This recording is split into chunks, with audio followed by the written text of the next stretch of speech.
Good morning, church. Morning. So this last Sunday, we began a 4-part sermon series from the Old Testament book of Ruth.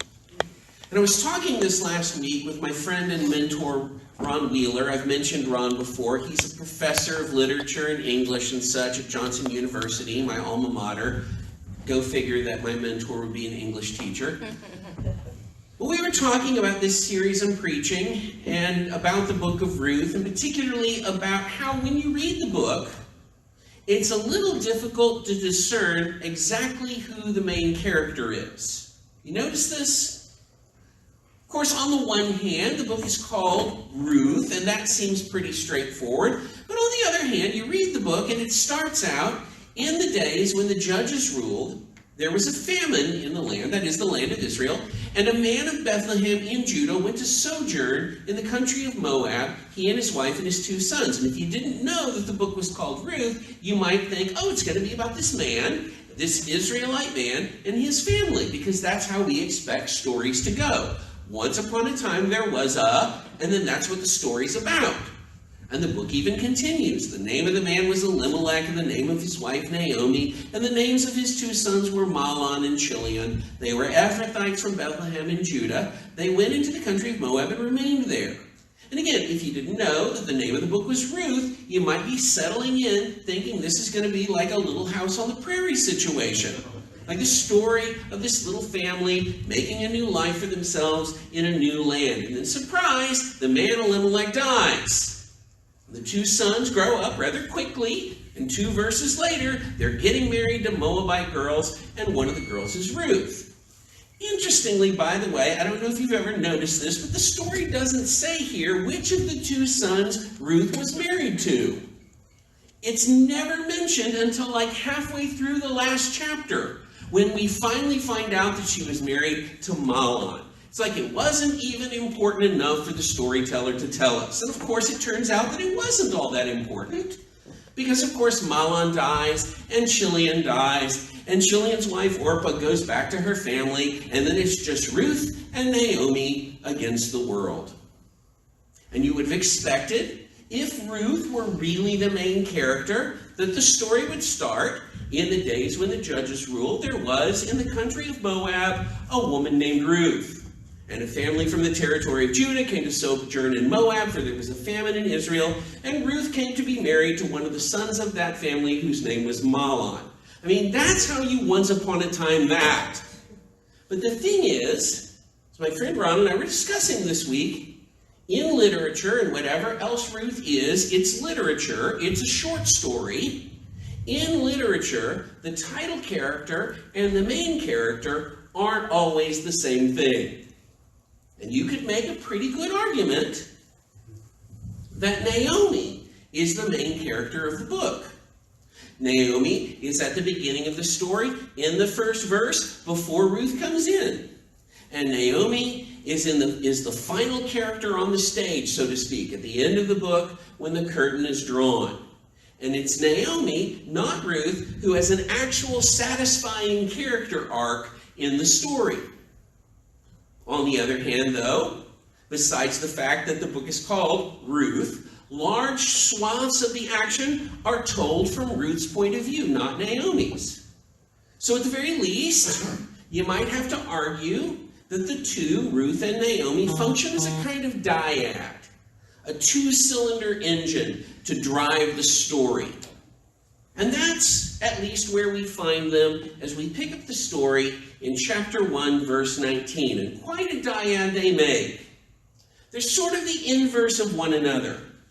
One old, the other young. One a Jew, the other a Gentile.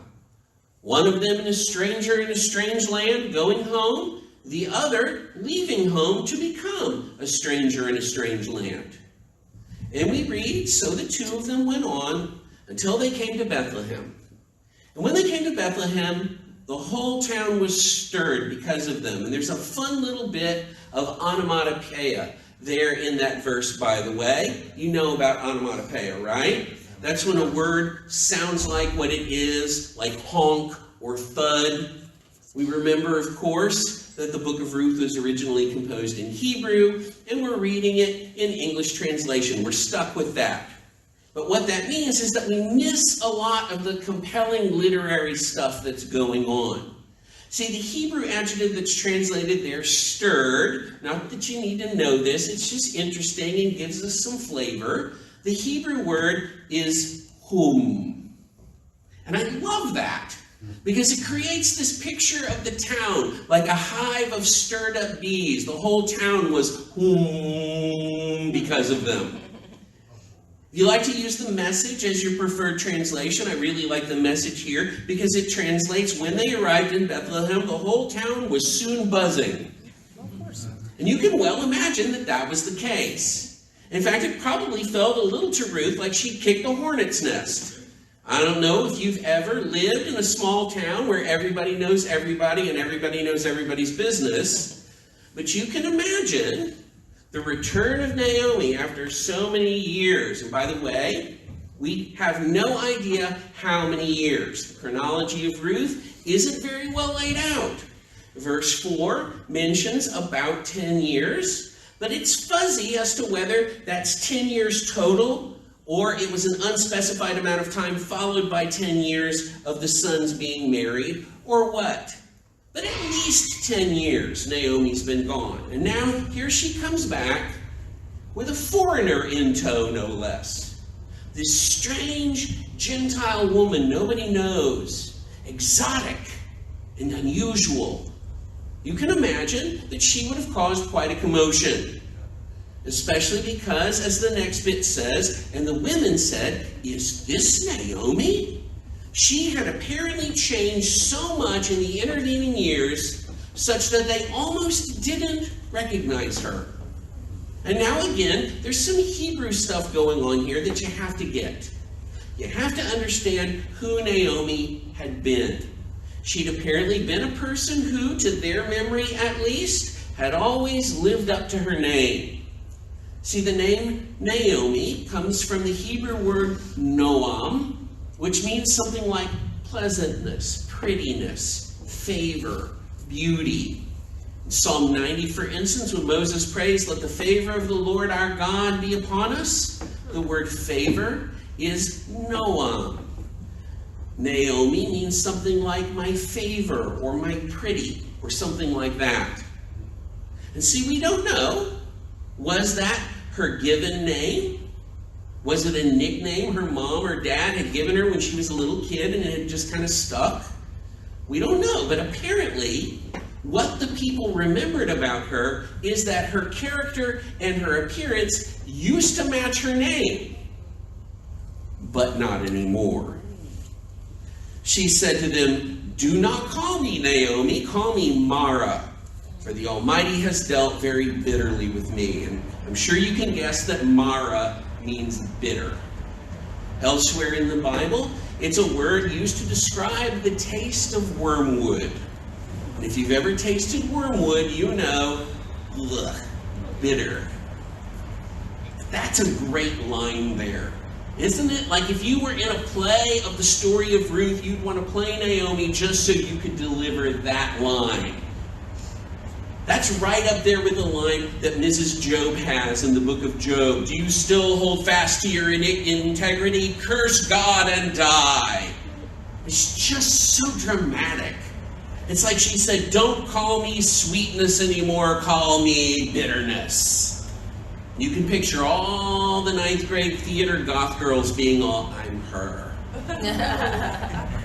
But the thing is, it's also the first line of a really great speech. I said last week that the characters in the book of Ruth are all given to making these big, dramatic speeches. And Naomi has one here. She goes on, "I went away full, and the Lord has brought me back empty. Why call me Naomi when the Lord has testified against me and the Almighty has brought calamity upon me?" And now there's some interesting stuff going on here, both literarily and spiritually. Literarily, the writer is playing with these images of full and empty, because Naomi left Bethlehem, you'll remember, in a time of famine. But she says, I was full. Because she was young, with prospects out in front of her, and she had a husband and children and wealth. We'll talk more about that in a moment. But now she's come back. And it's at a time, as the story says in verse 6, that the Lord has visited his people and given them food. Everybody else is experiencing abundance. But here's Naomi, and she says, God has brought me back empty. She's come home old, no prospects, no husband, no children, and no wealth, impoverished. And she's bitter. Hey, is that you this morning?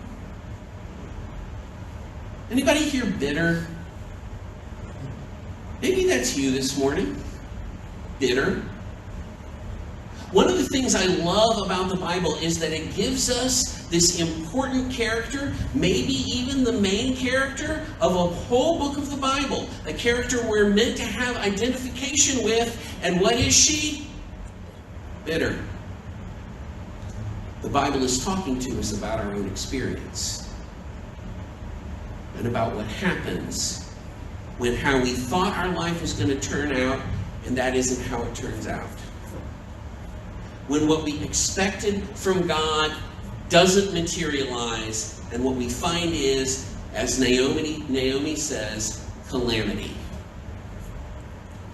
So Naomi returned, and Ruth the Moabite, her daughter-in-law with her, who returned from the country of Moab. And they came to Bethlehem at the beginning of barley harvest. Now, by the way, that's late March to you and me. But the purpose of telling us this isn't as a timestamp. This sets up the rest of the story. And you can almost feel the plot thickening here. Because the story of the book of Ruth is the story of a harvest. Now, quick sidebar, because by the way, did you know the harvest the book of Ruth talks about, the barley harvest, is the one that culminates in that great feast of the Jewish people, Shavuot, also called the Feast of Weeks. And did you know, because of that, in fact, all over the world, for at least the last 1,200 years, if not longer, the Jewish people everywhere read the scroll of Ruth at the Feast of Shavuot, which, did you know, is coming up. In fact, it falls this year, the week after we finish this series, which is why I'm doing this sermon series now, by the way. And if you know any Jewish people, when we finish this sermon series, you can talk to them about the book of Ruth. But at this point, we're introduced to the hero of our story. Naomi is arguably the main character. Ruth is definitely the title character. But here comes the hero.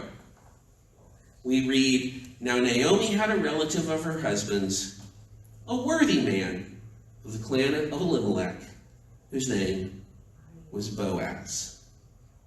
Now I need to tell you some stuff about Boaz before we get going here, because I don't want you to start out with the wrong picture of him and have to adjust.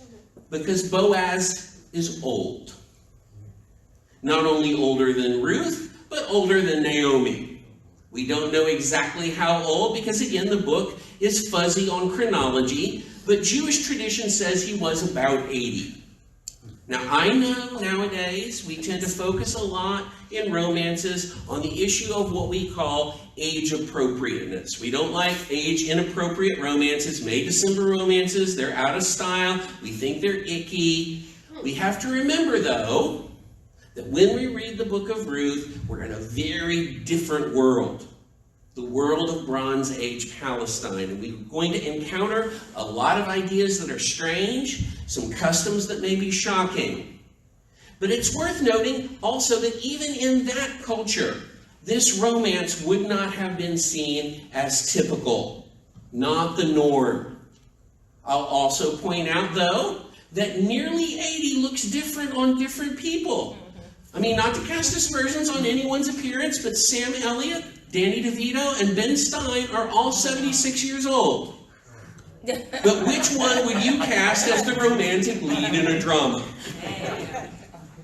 In fact, where it says, a worthy man of the clan of Elimelech. It could more literally be translated mighty or even heroic. So that's Boaz. He's old, but he's mighty.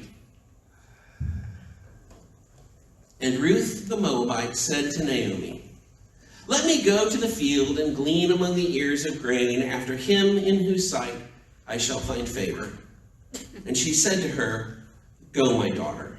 Now, a word about this, because remember that I said we were in a very different world here with different ideas and customs. And the story here is being driven by two customs that the writer expects us to just know. All of his first readers would have just known. And if we don't know, we're not going to get the story. See, first of all, the fact that Ruth is saying, "Let me go glean," means that Ruth and Naomi are very, very poor. Gleaning is for poor people. See, God had told his people in the law, when you reap your harvest in your field and forget a sheaf in the field, you shall not go back and get it. It shall be for the sojourner, the fatherless, and the widow, that the Lord your God may bless you in all the work of your hands. That's gleaning. It's picking up all of the leftover and forgotten stuff in the field. And it was a kind of social safety net in ancient Israel. If I had more time, I would read to you the rest of that passage, because God says, "Likewise your olives, likewise your grapes." And he says, "You remember that you used to be slaves in Egypt," with the implication, once upon a time, did none of you have anything? So behave accordingly. Behave with some mercy toward those who still have nothing. And I just want to say, in a sidebar again, that we remember that one of the reasons this story is being told is that Ruth ultimately becomes the ancestress of King David, which means she's ultimately the ancestress of Jesus. Do you think that one of the reasons Jesus always sided with poor people was that he knew his own story? That maybe he never forgot that once upon a time, his many times great-grandmother had to go out gleaning in fields that weren't hers to be able to have something to eat. But that brings me to the second custom that I need to talk about. Remember that I said that Naomi had gone out wealthy but come back poor. See, we're going to learn explicitly in chapter 4 what's already been implied. That hereabouts in the environs of Bethlehem, there's a plot of land that, in a sense, belongs to Naomi. That is to say, it used to belong to Elimelech. And see, we can't imagine Elimelech and his family just leaving town and being like, "That's our land, it'll sit still till we get back, it'll be fine." Somebody has to take care of it. So what Elimelech would have done is, he would have sold it. But you have to understand how selling land worked back then. And for a full workup on this, you have to read Leviticus 25 and the law of the Jubilee. In fact, that can be your Christian homework, to go read Leviticus 25. This is why it pays to read the boring parts of the Bible. The way it worked was, land couldn't be sold permanently, because it didn't belong to individuals, it belonged to families. That's how they thought of it.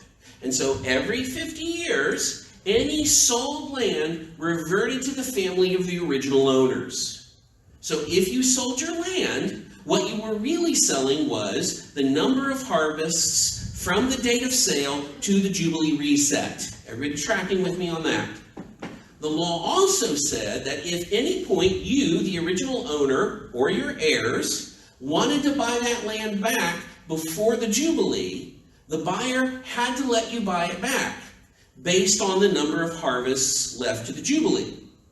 And what that means, in the case of Elimelech, is that he had said, "Oh, there's this famine, my land isn't being profitable, we're hungry, I'll sell my land to someone else, betting that the famine will end sooner or later.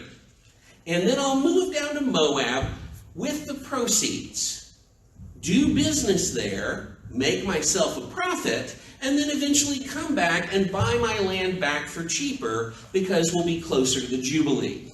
That was Elimelech's plan, which is one of the reasons Naomi says, I went out full. They had just sold their land, they had money, but she's returned empty. And so there's that plot of land, and it ought to be for her and Ruth, but somebody else has it. And if she just had the land, she could make some money. And if she just had some money, she could get the land. And every day, she can see that land, and somebody else's crops are growing on it. Bitter. So Ruth has to go out gleaning. So she set out and went and gleaned in the field after the reapers. And she happened to come to the part of the field belonging to Boaz, who was of the clan of Elimelech. And that right there is good storytelling. Because every good storyteller will tell you, you get one good coincidence per story. One. You can have as many bad coincidences as you want, but you only get one good one or people start rolling their eyes. And this is the one good coincidence in the book of Ruth. And to point it out and highlight it, the writer uses this little Hebrew word, mikra. You can say that with me. Mikra. Literally, the writer says it was her mikra to come to the part of the field belonging to Boaz. And it's a slippery little word, mikra. Because on the one hand, it's used to describe something that you could never predict. It's something like luck or chance or happenstance. It was her luck. It was her happenstance to come to the field. But on the other hand, it's also used to describe something utterly inevitable. Something that can't be turned or changed, like fate or destiny. It was her fate. It was her destiny to come to this part of the field. Well, Mr. Parsons Smarty Pants, which one is it? Yes. Because in the economy of eternity, it just so happened is another way of saying God so ordained it. When the writer uses the word mikra, what he or she, we don't know who wrote the book of Ruth, and it certainly is a woman's story, may have been a woman. What he or she is saying is, this is God at work behind the scenes. Not tipping his hand, not doing a flashy miracle, but working the way he usually works in the lives of ordinary human beings, by guiding events to the outcome he wants. And behold, Boaz came from Bethlehem. And he said to the reapers, the Lord be with you. And they answered, the Lord bless you. And I don't have time to tell you all about that. Because the ancient rabbis made this huge deal out of this greeting of Boaz. Like there's an actual extended universe-style secondary canon all about this greeting. It doesn't matter, except for how it cracks me up. Then Boaz said to his young man who was in charge of the reapers, whose young woman is this? And also the rabbis do a whole thing about this because they want to make sure and defend Boaz from any impression that someone might get that he was in the habit of inquiring about young women. Like he's some sort of Hollywood producer or corporate bigwig who's the new girl? But the idea actually is that he's the sort of man who, even though we find out in a bit, he employs a lot of people. He recognizes when someone new shows up. He greets his employees as equals, and he notices when there's someone new. His workers aren't just faces in a crowd to him. That's a good boss. That's a good man. And the servant who was in charge of the reapers answered, she is the young Moabite woman who came back with Naomi from the country of Moab. Notice that the servant presents this as though Boaz has already heard the news. Because, of course, he has. Why? Because the whole town was buzzing about it. So it's like, you heard about her, now you see her. That's the girl. And the servant says, she said, please let me glean and gather among the sheaves after the reapers. So she came, and she has continued from early morning until now, except for a short rest. Now here's where the story really picks up. Because we read, then Boaz said to Ruth, now listen, my daughter. Do not go and glean in another field or leave this one, but keep close to my young women. Let your eyes be on the field that they are reaping, and go after them. It's their meet cute, is what this is.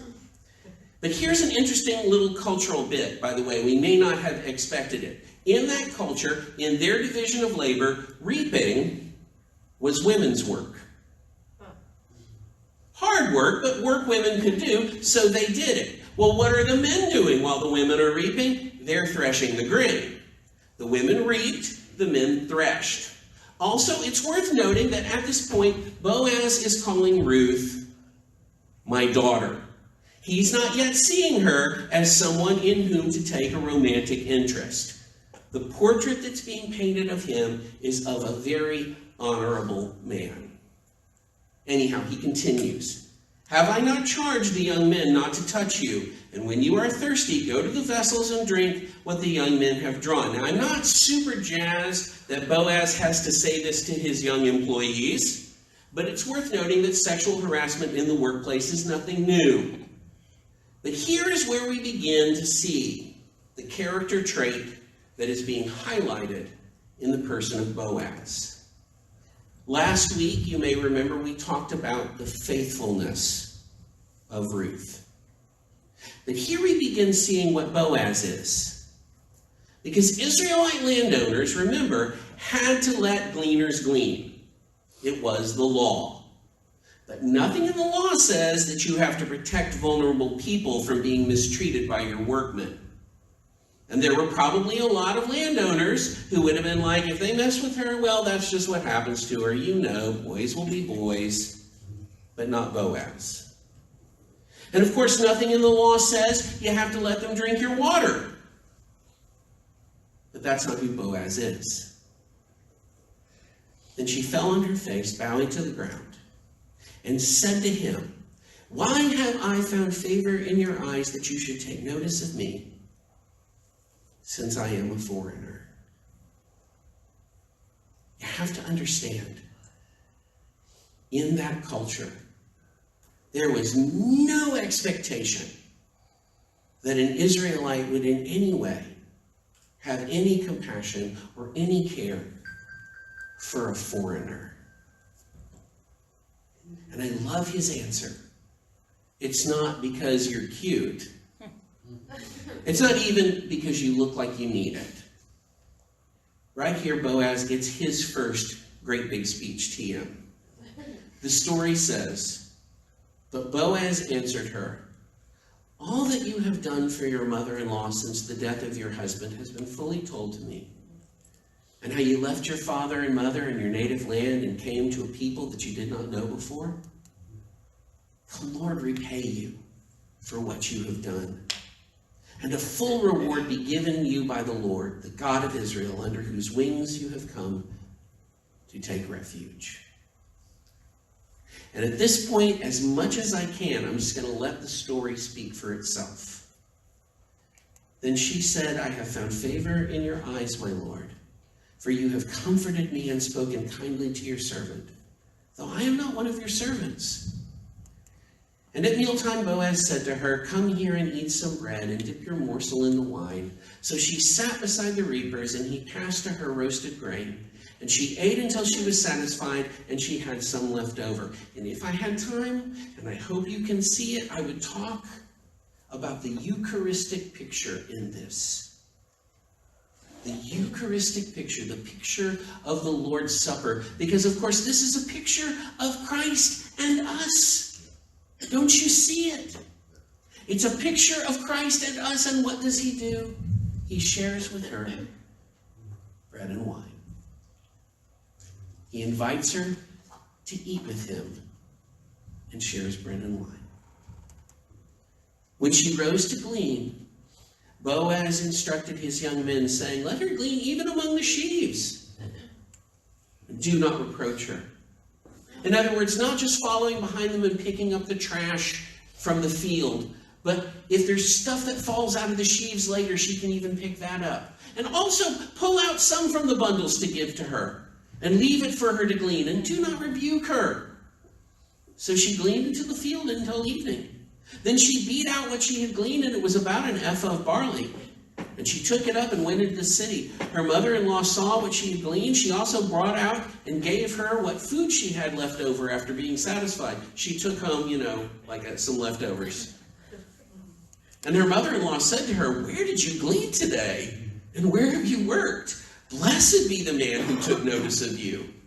So she told her mother-in-law with whom she had worked and said, "The man's name with whom I work today is Boaz."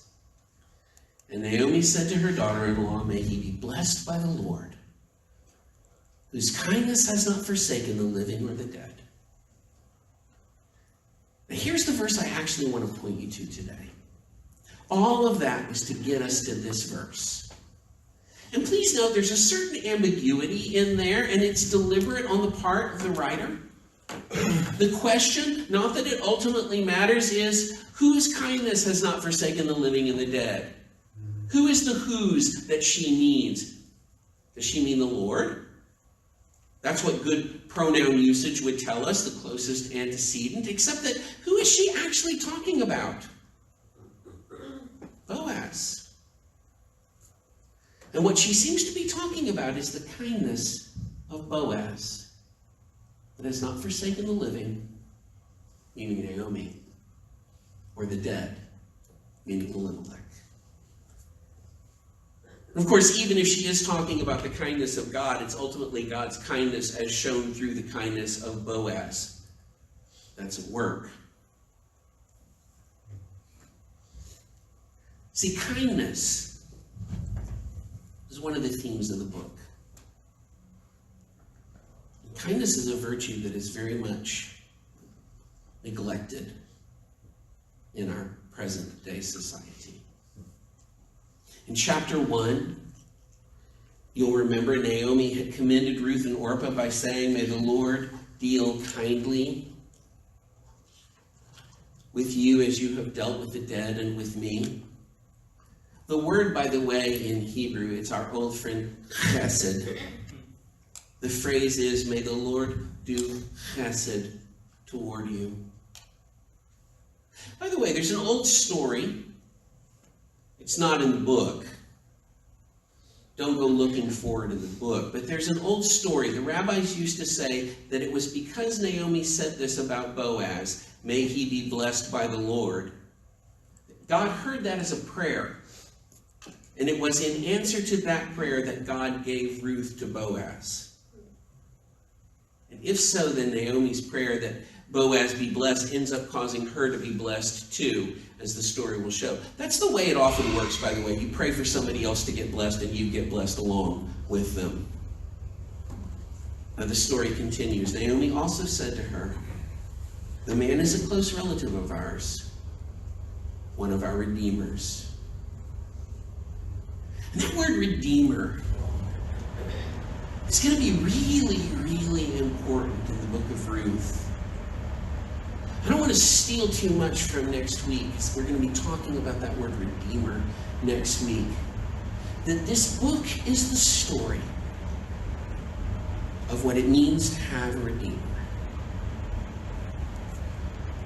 Hey, church, do you have a redeemer? Do you know what it means to have a redeemer? Let me tell you what it means to have a redeemer, whatever else it may mean.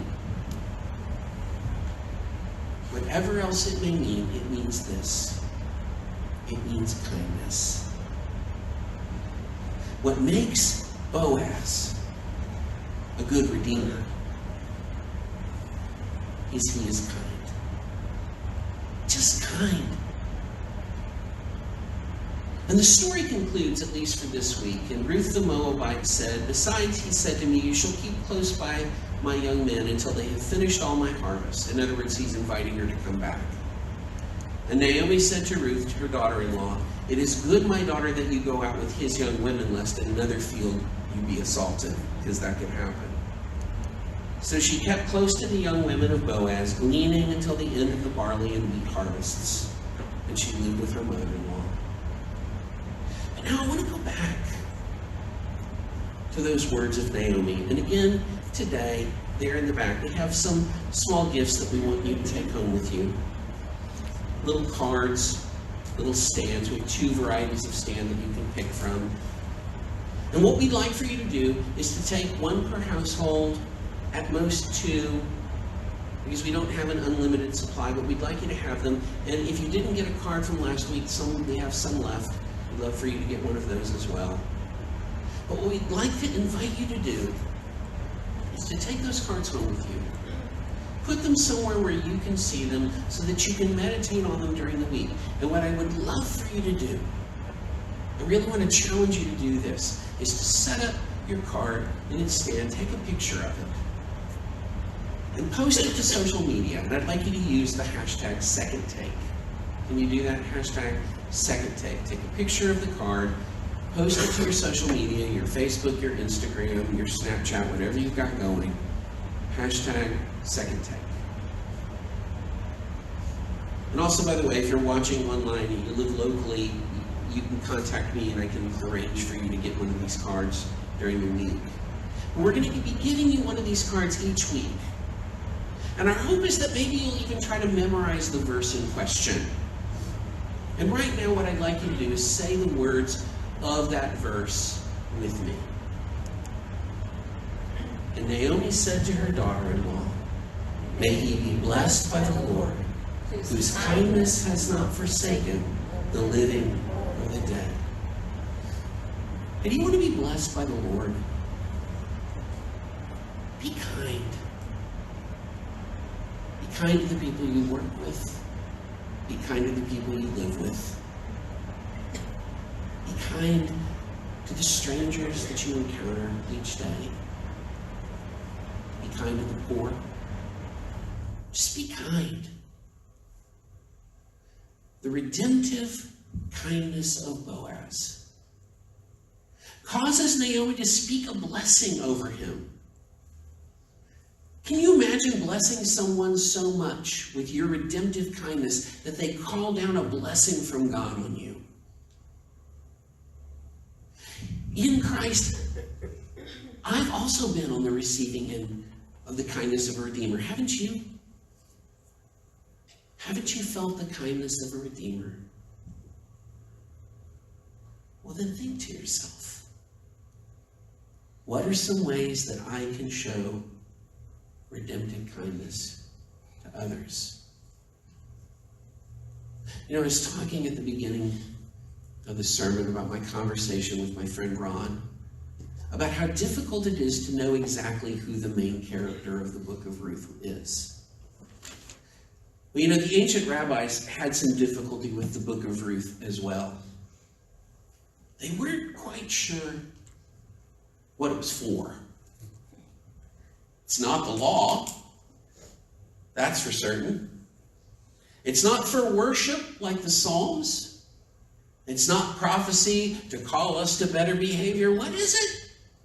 What is this book? Finally, one of the great rabbis of the Jewish faith, he said, I know what it is.